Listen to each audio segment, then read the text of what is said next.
ପ୍ରାର୍ଥନା ଫେବୃଆରୀ 20, 1914।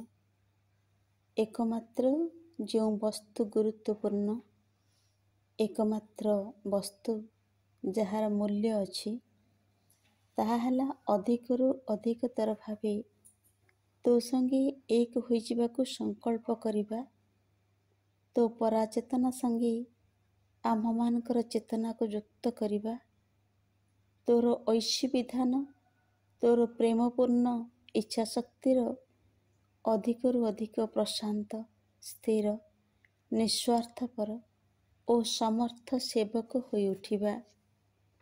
ହେ ଭଗବାନ, ମୋତେ ପରିପୂର୍ଣ୍ଣ ନିଃସ୍ୱାର୍ଥତାର ସେହି ଶାନ୍ତି ପ୍ରଦାନ କର, ଯାହା ତୋର ସାନ୍ନିଧ୍ୟକୁ ସଫଳ କରେ, ତୋର ହସ୍ତସ୍ପର୍ଶକୁ ସାର୍ଥକ କରେ, ସେହି ଶାନ୍ତି ଯାହା ସକଳ ଦୁଃସଂକଳ୍ପ, ସକଳ ଅନ୍ଧକାର ଉପରେ ନିତ୍ୟ ବିଜୟୀ।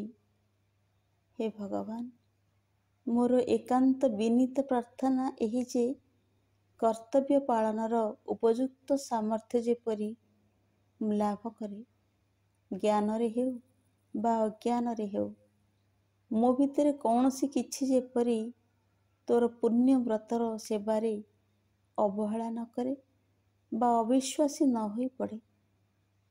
ହେ ଭଗବାନ, ନୀରବ ଭକ୍ତି ସହ ମୁଁ ତୋତେ ପ୍ରଣାମ କରୁଛି।